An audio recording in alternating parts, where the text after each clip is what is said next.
Hello, my friends. How's everybody doing out there today? It is a gloomy day here in South Alabama. Actually, it's been a few gloomy days, but we have some weather coming through tomorrow, and hopefully after that we're going to get into some seasonable holiday-like temperatures. But anyhow, today I'm doing a non-food video, and we're talking about moving beyond judgment.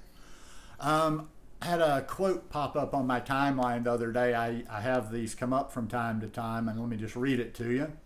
And the quote is, "The ability to observe without evaluating is the highest form of intelligence." And that's a quote by Krishnamurti. I've seen that quote before, but the other day it showed up again on my timeline. Sorry about that. I had my the back door to the deck open, and there was a squirrel raising hell in one of the trees out there. I've heard him before, so I just closed the door so it wouldn't be too distracting there. I don't know. You may not have even heard it in the background. But this time when I read this quote, I do what I do sometimes, and a lot of times that's what leads to one of these talks, one of these readings that I share here.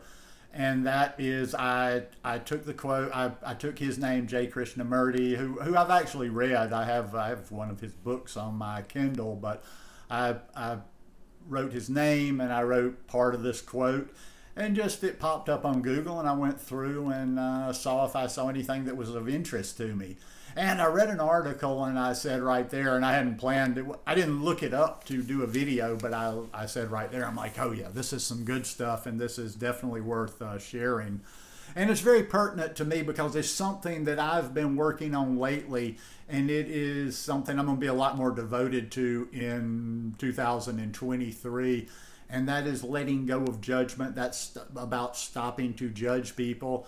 And I'm not, like, when I say that, like a lot of the things, shortcomings I talk about here, it's not like I'm out doing it and saying it to people, but just even within myself, I can be very judgmental. I can see things and I can form quick opinions and quick judgments. And I just don't want to do that. So something I've been working on, and I will share this little piece with you and drop it in the description below. But I thought it was good. And you can tell me what you think. Hold on a second there. Sometimes I have to, when I'm on my iPad, I have to, there we go. I don't use my iPad all that much. So moving beyond judgment. And this is from managementissues.com. It's not, it's about the workplace, but it was really a really good article. So ask yourself some questions. Are some of the people around you lazy, or do they just do lazy things? Are some kids you see stupid, or do they just do things differently from you? Are some of your coworkers uncreative, or do they just approach tasks in a way you wouldn't? Are some bosses cold and calculating, or do they just manage in ways you might not? Is your spouse or partner too dependent, or does she just have a different way of viewing a relationship? And headline, Judgment as the Cause of Disconnects. One of the major causes of disconnects between people at work, at home, and in relationship is our tendency to not only make observations about their behavior, but to use these as the basis to make snap judgments about their character. When we observe someone and instantly label them on the basis of some behavior or other, we move away from seeing the wholeness and totality of that person. Many of us engage in knee-jerk judgmental reactions of others who, in some way, appear different from me. We are quick not only to point out the badness or wrongness of another, but to evaluate who they are based on observations of their behavior. So, Mary's lazy, John's a procrastinator, Julia's unhealthy, Susan's angry, Mario's a narcissist, Jane's aggressive, Art's a complainer. None of these judgments is an observation. None of these criticisms point to a simple objective behavior. All of these judgments we feel we need to make about a person based on what we have observed. All of these are judgments we feel we need to make about a person based on what we have observed. The next time you find yourself making a knee-jerk reactive judgment, perhaps ask first, what is that person doing or saying that makes me feel some sense of discomfort? And then ask yourself, Why can't I seem to just notice the behavior without needing to make a judgment or offer an evaluation? In fact, it would be interesting if during your day you could actually discern between your observations and your evaluations. Many can't because the habit of observing and judging is so ingrained.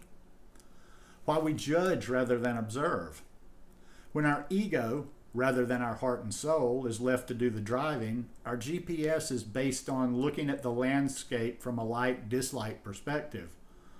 Built into this is an evaluative process based on ego-based emotions, feelings, character, qualities, styles, etc.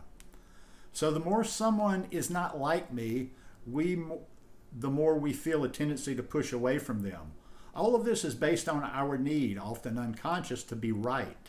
When someone behaves in thought, word, or deed in a way that does not tally with what we feel is right, we feel challenged.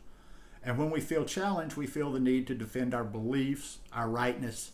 In doing so, we're looking to experience and support a psycho-emotional safety and security with who I am. Making judgments about others is how we defend ourselves. If we can make them bad or wrong, then we're right or good. This dynamic is also the underlying foundation of bias and prejudice. And for many, it is characteristic of living in a world of duality, good versus bad, right versus wrong, intelligent versus stupid, etc. Moving beyond duality. The way we move beyond this dualistic tendency is to suspend judgment, to observe without evaluating.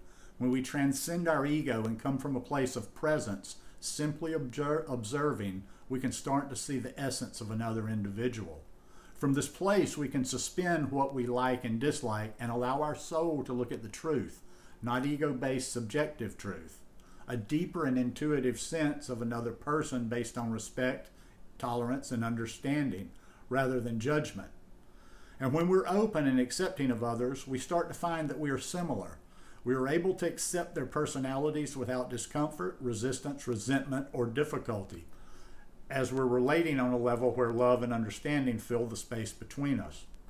Rather than making judgments, we acknowledge other points of view and respond with a that's interesting, and move on without reacting. And last headline, not by 9 tomorrow morning. Being able to accept and understand this isn't something that happens overnight, especially for those of us who have a deeply ingrained tendency towards making judgments about others. Believe me, it keeps creeping in. It kind of helps me with my mindfulness practice because it's something to watch for, and as soon as it comes back in, I'm aware of it and try to deal with it there.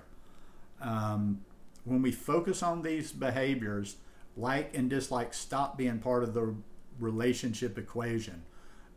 Gradually, they will be replaced by compassion, empathy, accepting, and acceptance. And yeah, that's a good piece right there. Like I say, I'll drop this in there. It's written by a guy named Peter Vajda, V-A-J-D-A. But yeah, just, judging. I find myself doing that, and it drives me crazy sometimes. And sometimes it can help us, if we stop doing this, it can help us get a different, fresh perspective on some of the people that we may have judged a certain way in the past. Just by stepping back and not looking at one little behavior, one little thing, and assuming their whole character. That's what I was trying to say, or was trying to think of earlier. It's like,